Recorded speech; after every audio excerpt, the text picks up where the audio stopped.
what's up? Red Panda Anthem. Red Panda, what's good? All right, so let's talk about some investing. What is your investing game plan for 2023? I want to ask you guys first, but since you asked me, I'll kick it off. I think 2023 will be like in a rebound year.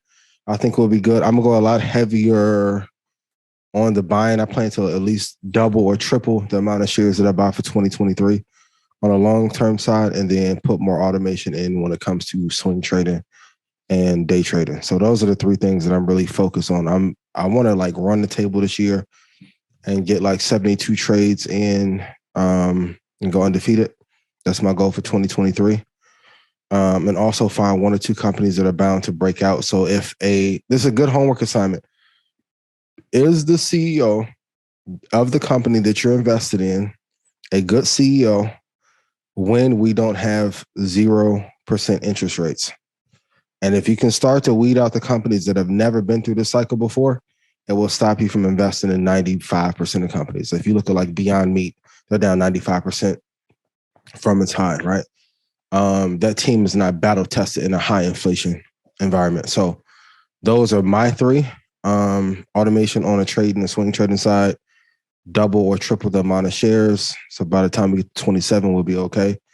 And go undefeated for the year. What about you guys?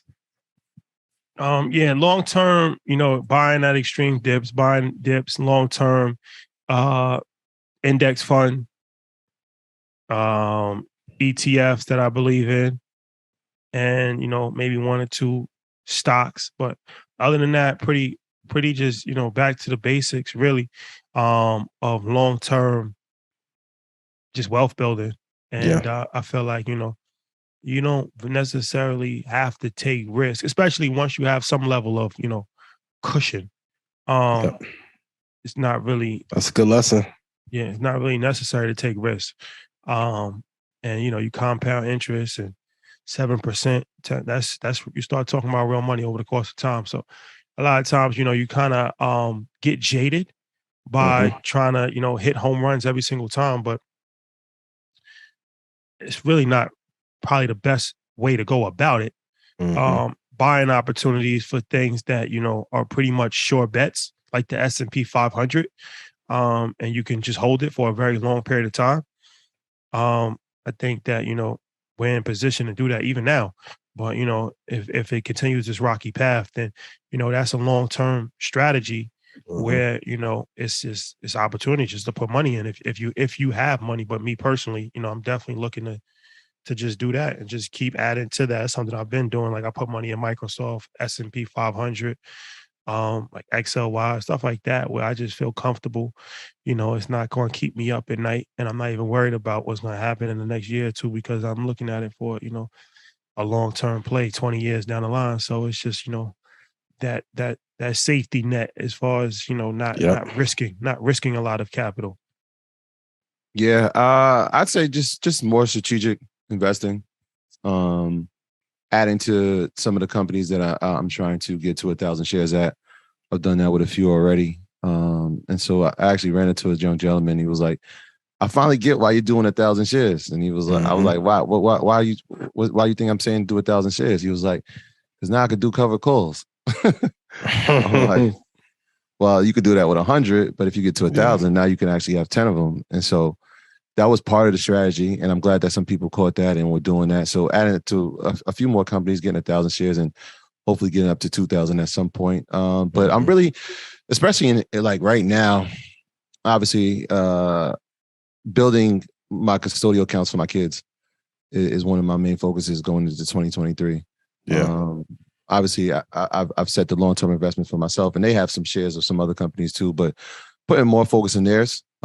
Because we're talking about, when we talk long term, obviously in the custodial account, we're talking maybe 15 to 20 years before they can never see any type of return, or not any type of return, or hopefully they don't take anything from it in that time. So that's going to be a main focus of mine, and just more strategic investing, finding sectors that are going to have some type of value in this economic downturn. Like we said, that there's going to be a bull market somewhere. And so just paying attention to that and finding spots, finding spots like we said a few weeks ago. When I heard that OPEC news, okay, there's a spot there.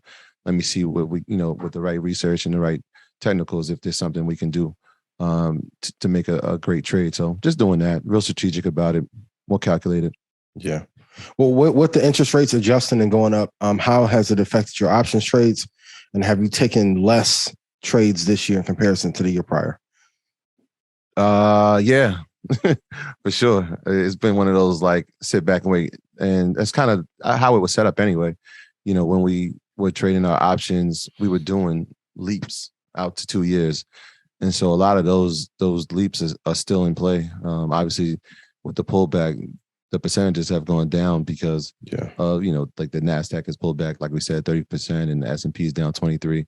And so we're aware of that. And sometimes, your options trades that you do, they don't pan out that well, right? Like I had a TSM call. I was just looking at my portfolio the other day. I had a number that was in the green, and it was like, all right, well, we see that there's a pullback coming. Let's get a lower number that seemed like it would work, and it didn't. So that's what I said when I said about being more calculated and being more strategic, things like that. Like, so yeah, less trades definitely though this year. Less trades for me this year for a few different things. Obviously, because the stock market is down. So, but more important, not even the interest rate thing. I think what really it's hard to do two things at one time. So obviously, our schedule has, dramatically increased as well. So it's like, you got to see what's your focus. That's important.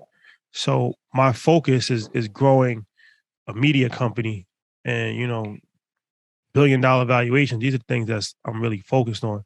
Mm-hmm. I'm not necessarily focused on trading.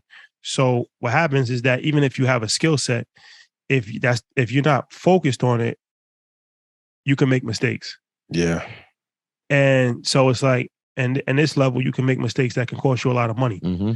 So it's like, people that's focused on it, like if you focus and you're looking at the market every day, all day, and you're in front of your computer, but I'm not doing that right now. It's impossible. I'm traveling, I'm doing different shows, I'm doing interviews, doing our show, doing Revolt show, doing Market Mondays. So that's why it's like, all right, what's the most intelligent thing to do?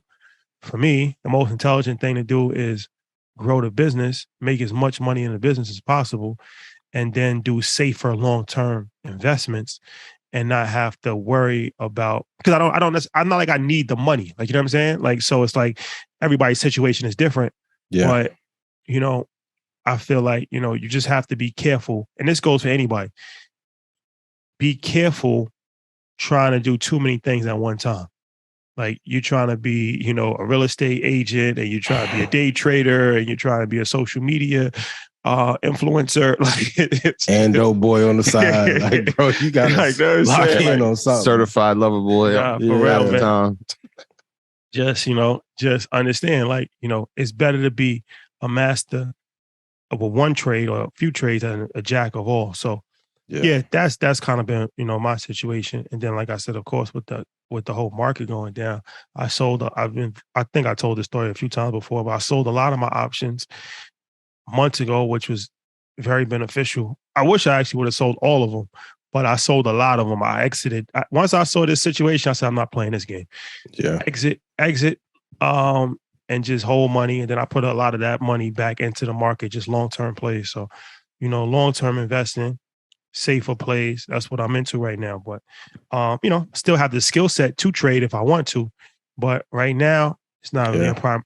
It's not a focus on the main thing. Yeah. I think on the last episode of this year, I'll tell the trade that I made on January 3rd. I think I told you, Ian, on January 3rd of 2022, one of the most historic days in my trading career. It's gonna be a good one. Yeah.